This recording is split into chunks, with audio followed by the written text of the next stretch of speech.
Good early afternoon. We are live. I'm Andy Andrews. You joined us on the Blue Plate Special.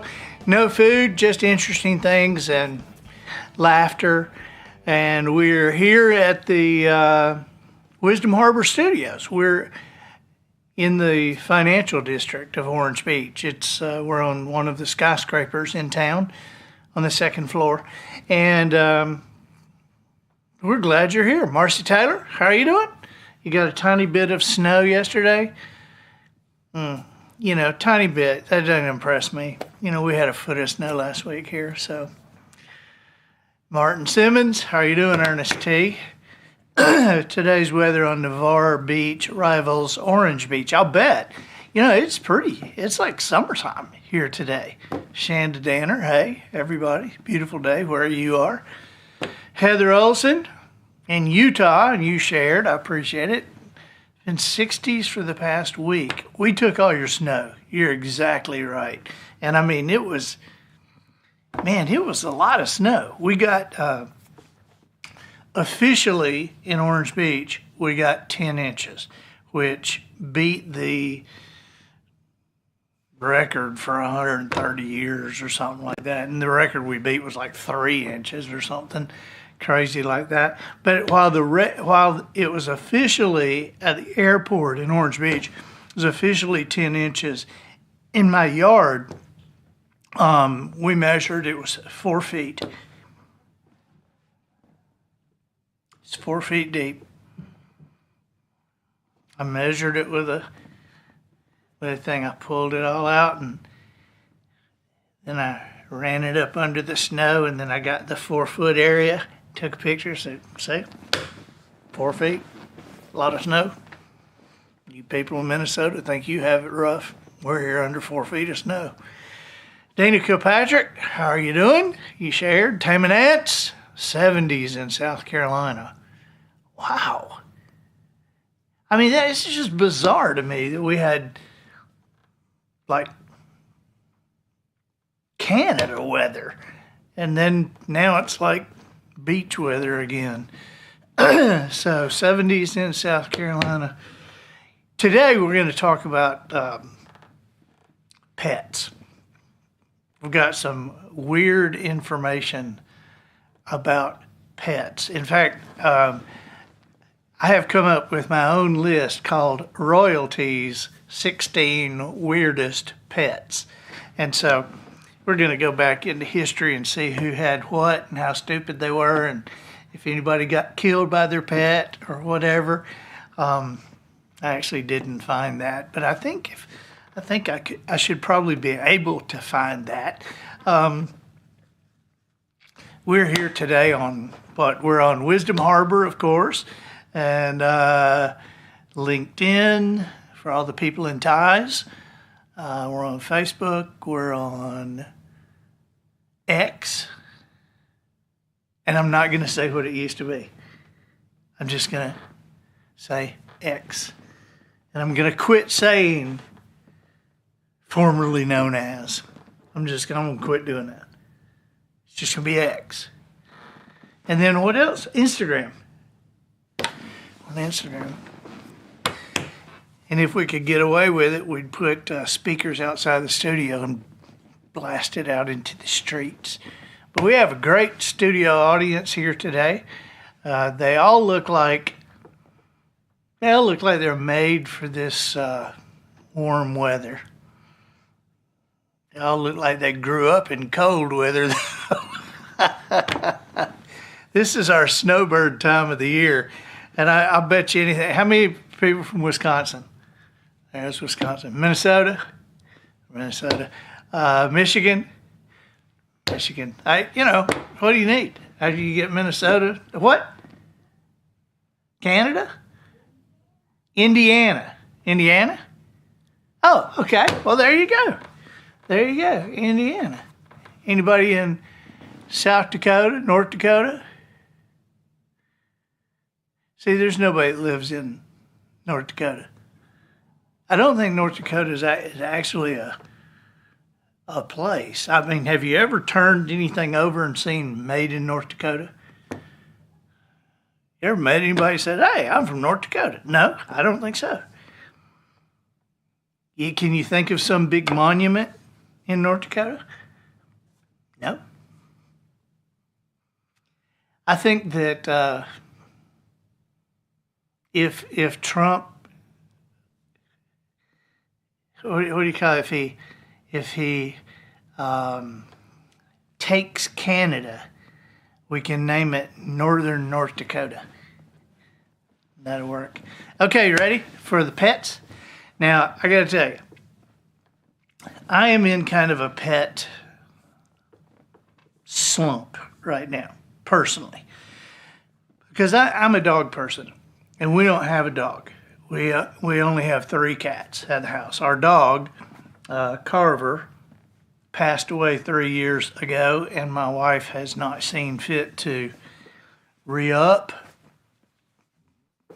We're still grieving Carver, I suppose. We've got these 3 cats, but cats aren't really animals. You know, they're not.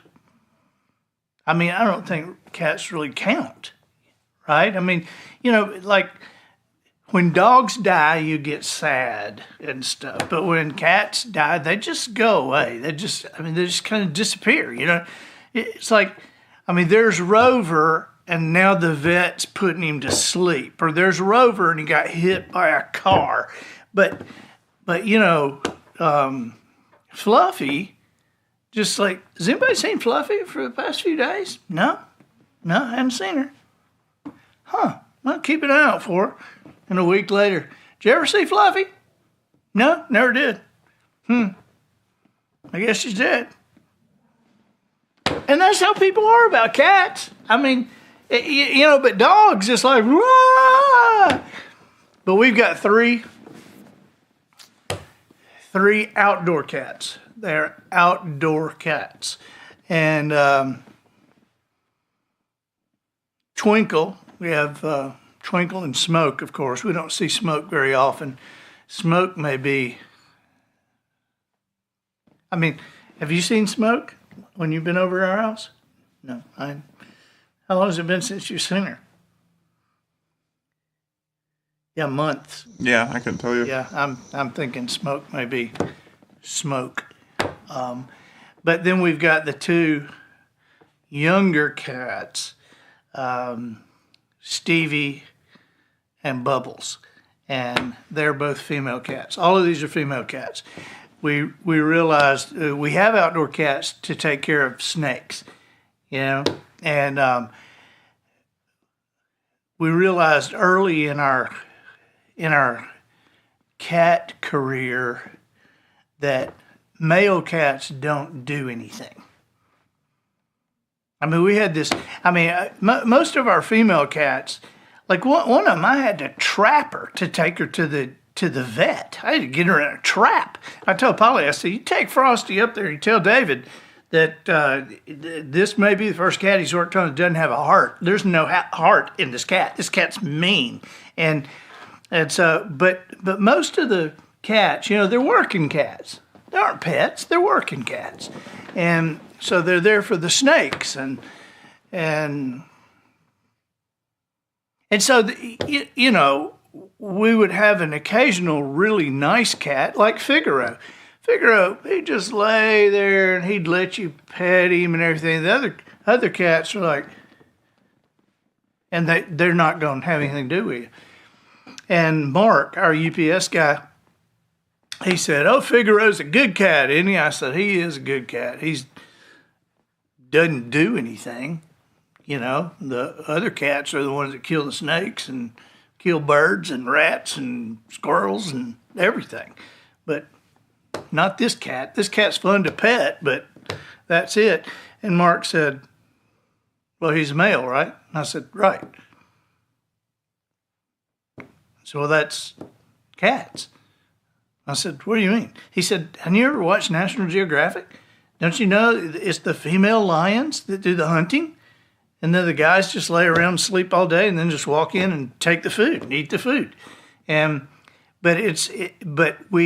So ever since he said that, we have gotten female cats. And it's true. Those female cats are killers. They're assassins. I mean, they're just crazy. But the male cats are just lazy lovers, just sweet, But Twinkle, when it snowed the other day, everybody was like, "Whoa, what about the cats? What about the cats?" And I said, "Look at this cat. Look at Twinkle out on the back deck, was curled up on a bench, asleep, with an inch of snow on her. And she's asleep and breathing hard. And I mean, that was harder on Polly than it was on Twinkle.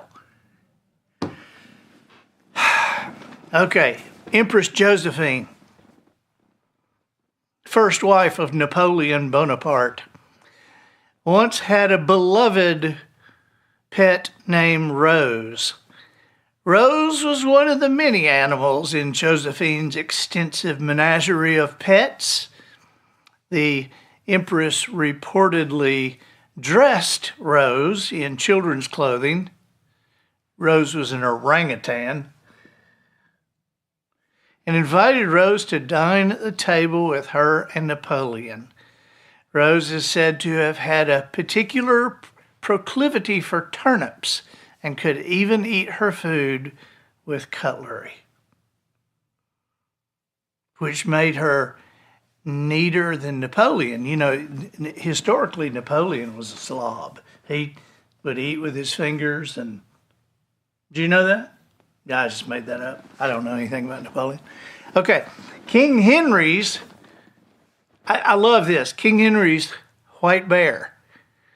The white bear that was gifted to King Henry II by Haakon IV of Norway, the white bear was an actual polar bear. So the Arctic carnivore was this popular attraction at the Tower of London's Royal Menagerie, and was even allowed to march the grounds on a chain. They would put it on a chain. And it would go into the River Thames to swim and to hunt. And so the Royal Menagerie in the Tower of London had animals like lions, kangaroos, monkeys, and even elephants. And it stayed in operation until the Duke of Wellington ordered its closure in the early 19th century. But they had actually a polar bear. I'm a hunter. I've never gone bear hunting for anything, but and I don't think you can hunt polar bears anymore. Maybe you can, but you can't bring them back into the United States or something. I think it's something like that. But there's grizzly bears and black bears and polar bears, and they say polar bears are the real bad boys because they're living on ice, and if they see something, it's food. There's nothing there, it's just ice and food. And if it's ice and it's still ice and food. That's all they see. And so I ran across a saying in a hunting book recently that I'd never heard this before, but it said, depending on what kind of bear gets after you, if it's black, fight back. If it's brown, lay down. If it's white, say goodnight. Because that thing's going to take you out. Catherine of Aragon, who was Henry VIII's first wife, Catherine of Aragon appears in multiple royal portraits with her buddy, a monkey. Historians think the monkey was a white-faced capuchin, and exotic pets, especially primates, especially apes, were widely considered to be symbols of worldliness and wealth throughout the 16th century. Later portraits showed Margaret Tudor, Catherine's sister-in-law, and the Queen of Scotland, showed the Scottish Queen cradling a monkey of her own. Possibly they think it was a marmoset.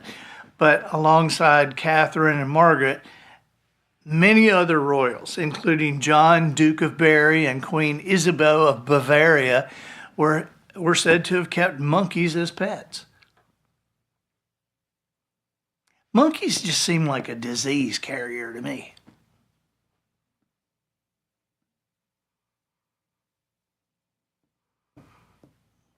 Monkeys seem like polite rats. Just like, they got enough sense to have some manners, but just nasty. King Charles X, guess what he had? He had to get a stepladder to pet his pet. He had a giraffe. An Ottoman viceroy gave King Charles X of France a young giraffe that was captured in Sudan as part of a series of gifts to European rulers. So thousands of Parisians lined the streets to greet this young giraffe, and it became, something of a cultural sensation throughout France. This giraffe was the subject of songs, paintings, poems, and now I included this even though I don't know what this means, okay? She inspired songs, poems, stories, and even inspired a popular hairstyle. Now, what hairstyle would a giraffe inspire? I don't get it. The giraffe died in early 1845 after living in the botanical garden for almost 2 decades. She was then stuffed and displayed in the garden's foyer before eventually being moved to the Museum of Natural History of La Rochelle, where she resides to this day. A 150-year-old taxidermied animal. I bet that thing doesn't look good. And why would you get your pet taxidermied? That just don't make sense to me. I was on a plane one time with Dale Evans sitting next to me. You know what I'm talking about? Roy Rogers' wife. And I asked her, I said, hey, is it true? Did Roy have Trigger stuffed? They have him taxidermied? She said, yeah, had him taxidermied. He's rearing up. And I said, wow. I said, what about Bullet, the dog? She said, yeah, Roy had him taxidermied when he died. I said, well, I guess we can only hope Roy dies before you do. Wow. Okay, Queen Elizabeth. Queen Elizabeth II. Elizabeth and her sister Princess Margaret were gifted a pet chameleon by Lord Louis Mountbatten when he was 15 years old. The sisters fashioned their reptilian friend a little box. It was a small box and with pages torn out of a British etiquette book, and they would carry this chameleon around the royal palace and let it out to snap up unsuspecting flies. This is Queen Elizabeth, okay? Playing with a lizard. So after the chameleon died, Elizabeth was grief-stricken, and she insisted on giving the pet a proper burial, complete with a white chameleon-sized coffin. And so in the book, Elizabeth the Queen, the young royal's nanny, wrote of the royal reptile's burial.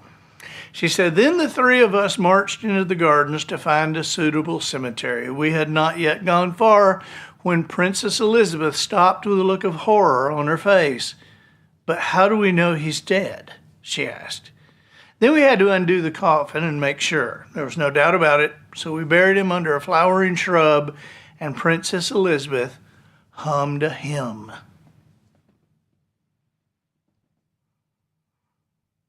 I guess a chameleon. What's a goldfish? About like that? Chameleon, probably about like that. Chameleon probably too big to flush down the toilet.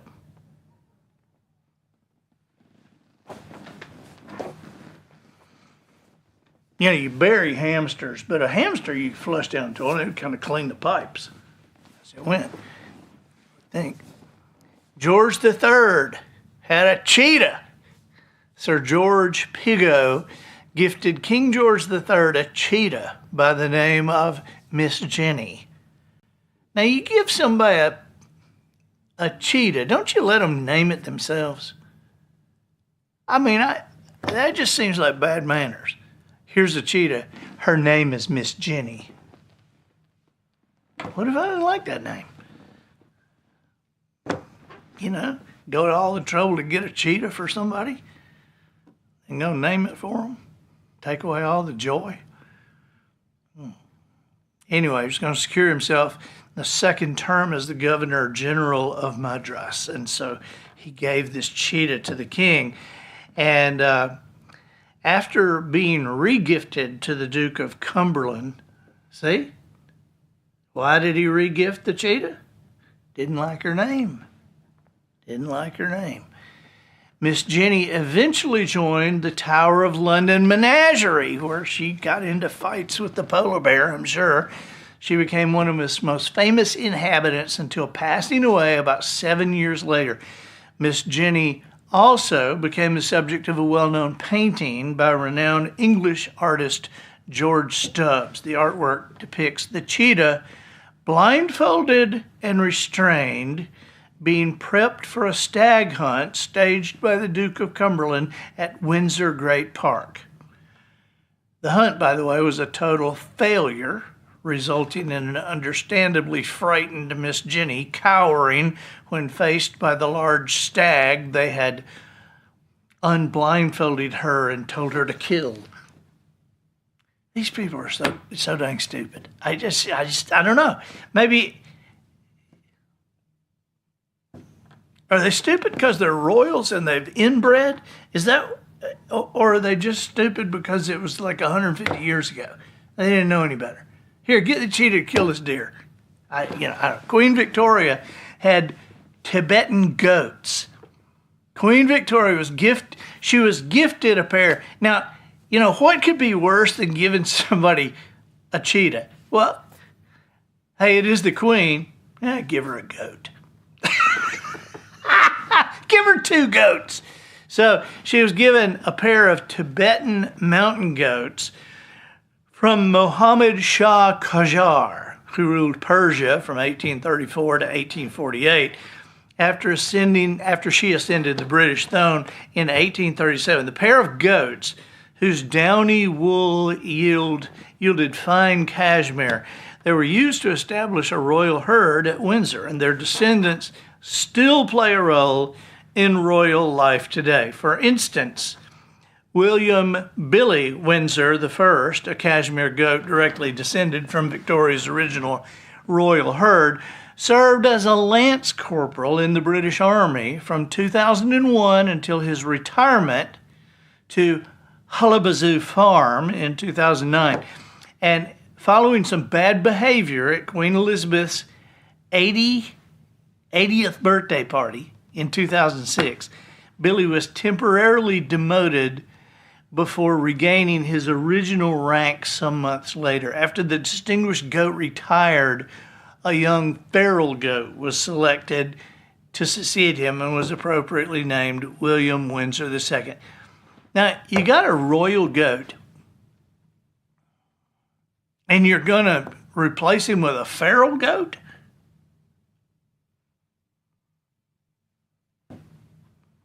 I don't get it. And you know, we got a whole Bet You Didn't Know featuring that goat as well with Jimmy Urey. That's right, we do. We'll have to play it for everybody out here when we're done with the Blue Plate. All right, we'll play you that Bet You Didn't Know. It's on Wisdom Harbor, and if you're watching at home, definitely see about that goat. I forgot about that goat. It was Billy, not the feral goat. King Manuel I had a nice, sweet, cuddly rhinoceros. As a consolation for refusing Portugal permission to construct a fortress on his land, King Modifar of Cambia sent Portugal's king a rhinoceros as a diplomatic gift. Nothing says let's be friends like a rhinoceros.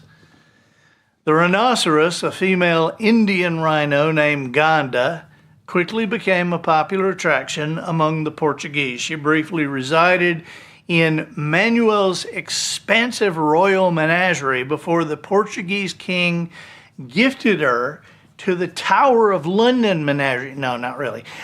Gifted her to Pope Leo. Pope Leo the 10th.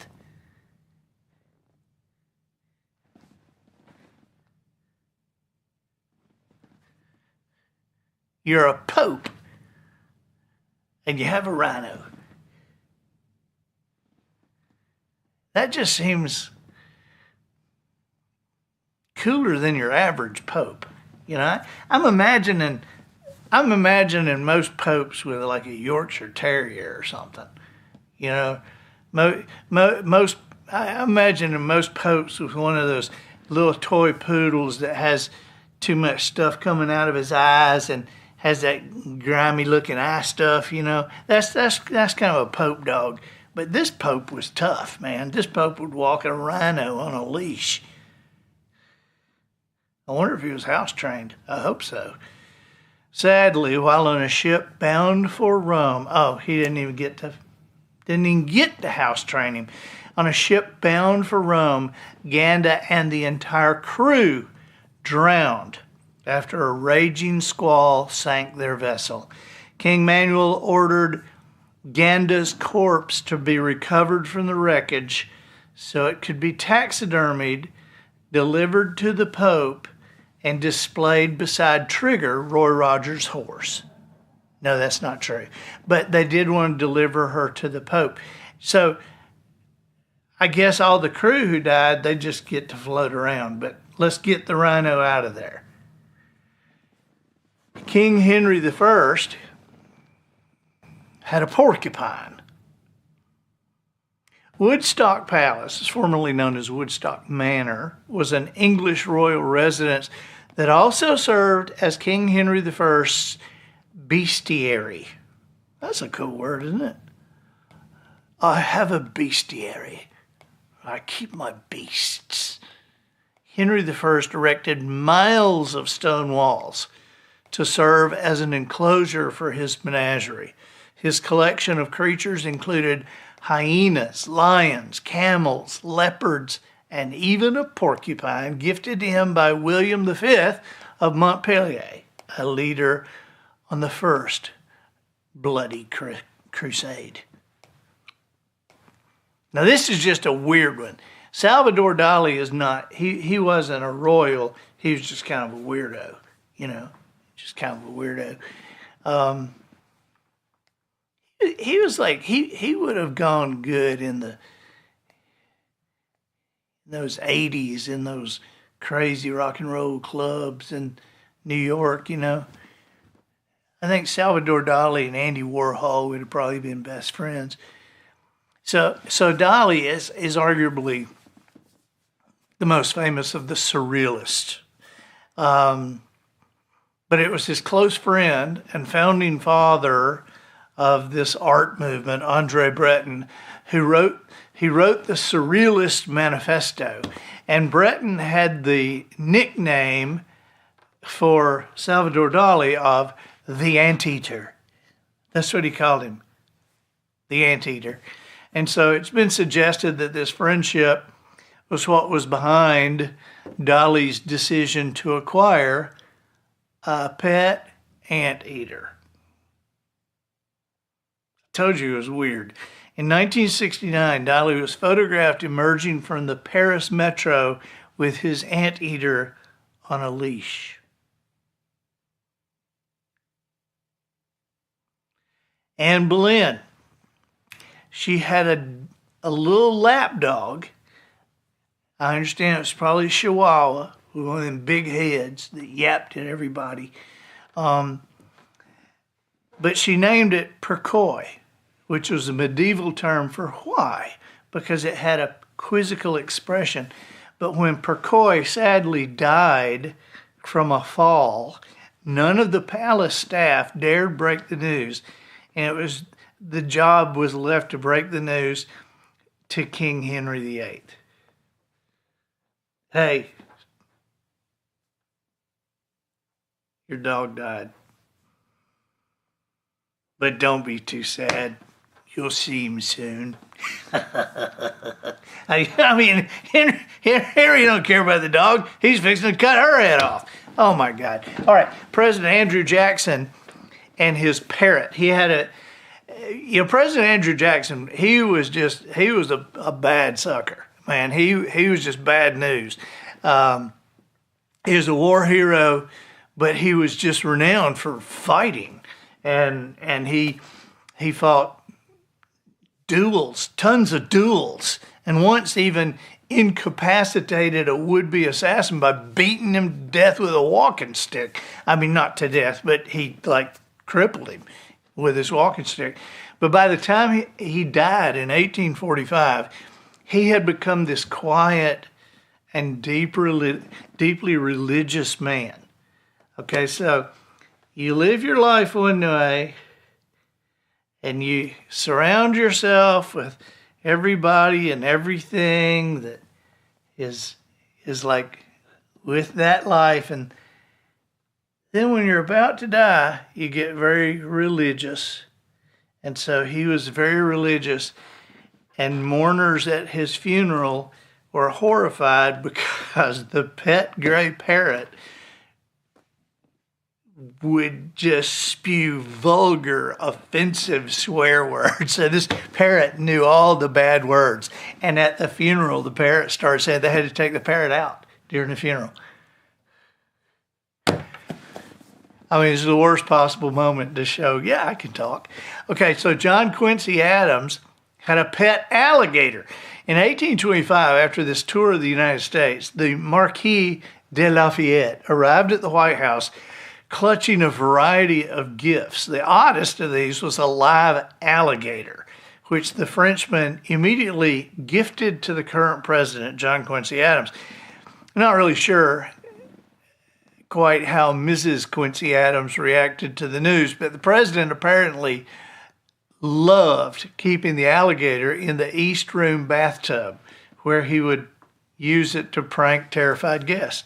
Send them in there. Here, go to that bathroom, take a bath. Here, take a bath. Here, we'll run the water for you. Take a bath. The Maharaja of Jungada and his dogs. Now, this is a great one.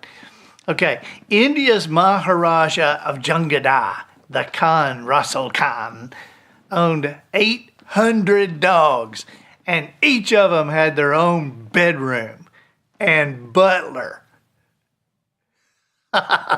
He frequently dressed them in evening jackets and had them driven around town in rickshaws. But in 1922, he surpassed even himself in doggy ostentationness by organizing the wedding of one of his hounds to a golden retriever named Bobby. The ceremony in today's money would have cost more than $1 million. It was 22,000 pounds at that point.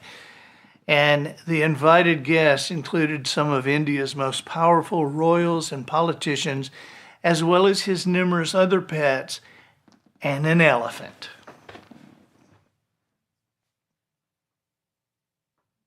Who has time to dress 800 dogs? See, that's kind of crazy. That's really crazy. It's like see, 3 cats. We're kind of a crowded limit. Three cats is enough to be suspicious of me. I understand that. Because, if somebody has a cat, I didn't know you were a cat person. Yeah, we have a cat. Somebody has 2 cats. It's like, 2 cats. Yeah, they keep each other company. And you got 3 cats? Wow. You must really like cats.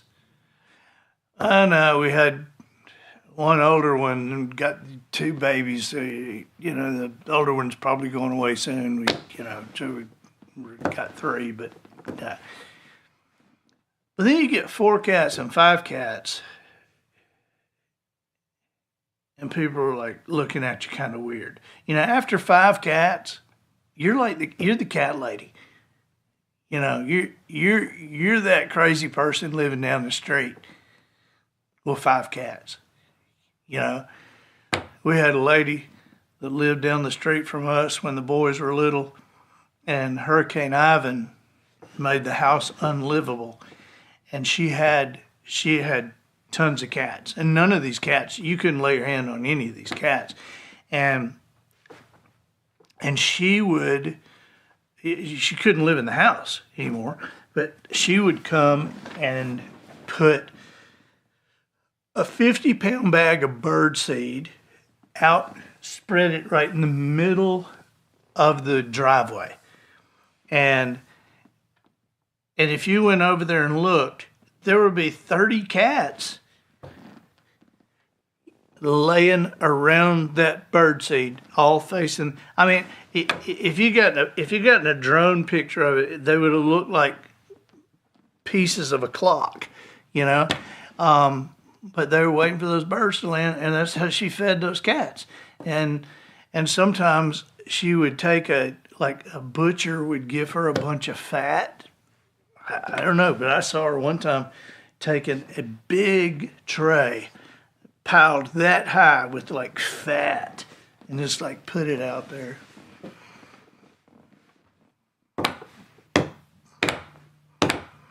She was the cat lady.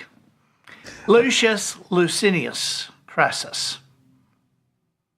Strangely, Roman aristocrats didn't just enjoy their cats and dogs. They also, some of them seem to have kept pet moray eels. And so this guy kept a moray eel, and both Quintus Hortensius and Licinius Crassus were said to have wept upon the death of their eels, with Crassus having apparently adorned his favorite eel with a necklace and earrings, just like it was some lovely maiden. You see how weird these people are? I'm telling you, is it the royal thing? Is that what it is? I don't know. Here's the last one. Gerard de Nerval and his lobster. The French romantic poet Gerard de Nerval had a pet lobster called Thibaut, who wasn't just confined to an aquarium, but was walked around the public gardens of Paris on the end of a blue silken leash. Lobsters can survive out of water for a few days, so this regular airing was no problem. For the eccentric poet, the crustacean was the perfect pet because he said lobsters are peaceful, serious creatures who know the secrets of the sea and do not bark. So you got a pope walking a rhinoceros. You got a poet walking a lobster. You got an artist with an anteater on the leash. And a whole bunch of people in town with their hairstyles looking like a giraffe. I mean, these people are just crazy. Chandra Danner says, thanks to you, you got obsessed with The Last Kingdom. Ah, very good, very good. I mean, The Last Kingdom on Netflix is awesome. It is awesome. It's a series, 5-season series that's done by the people who did Downton Abbey, but it's totally different. You know, I'm just telling you, you can compare it to Downton Abbey, the quality of the production, but it's nothing alike. And this is adults only. This is Middle Ages, king, battle, that kind of stuff. But it is really good. It's like, man, that is like it's almost like a soap opera. They're just betraying each other right and left. Dina, you have a cat? One black cat. That does say enough. Yep. I had my cousin says my aunt, she loved Jesus, but if a black cat ran across her in front of her car, she's going back home. Oh, Heather, y'all watch The Last Kingdom too? Yeah, it is so good. Are you through with it? Are you through with it? Whew. Yeah, I'm sorry to be through with it. I'm going to have to watch it again, I think. Anyway, so glad you guys joined us today. Hope we didn't creep you out with these animal stories. But, you know. Andy, what's been some of the weirdest pets Adam has had? I feel like that he's probably brought home some good temporary pets over the years. Yeah. I know he brought a chicken here once. Yeah. He was driving on the expressway and saw a chicken, which, I mean, you've been driving and seen a chicken before, hadn't you? Hadn't you seen a chicken while you're driving? I have. I never felt compelled to slide the car off the road and go chase it down. But that's Adam. That's Adam, yeah. And he had that chicken until a cat got it. Yep, killed it for fun. Didn't even eat the chicken, just killed it for fun. Then Adam brought home a soft-shell turtle. Put it in Polly's bathtub. I still remember that. My ears are still ringing from that scream. What? I was going to say, yeah, they ever caught any pigs? Oh, yeah. Yeah. In fact, I wish I had my phone. I'd show you. They'll chase down these little pigs every now and then, you know, these wild pigs. And, I mean, these things are crazy. And chasing one of those little pigs with the mom and the dad somewhere out in here and chasing them through the swamp. And those little pigs are fast, man. It's like trying to chase down Barry Sanders in the swamp. But they just got one just last weekend. Now I'm trying to think what else has Adam come home with. Cats, dogs, you know, pigs, squirrels, just everything. So, did you have any odd pets when you were growing up?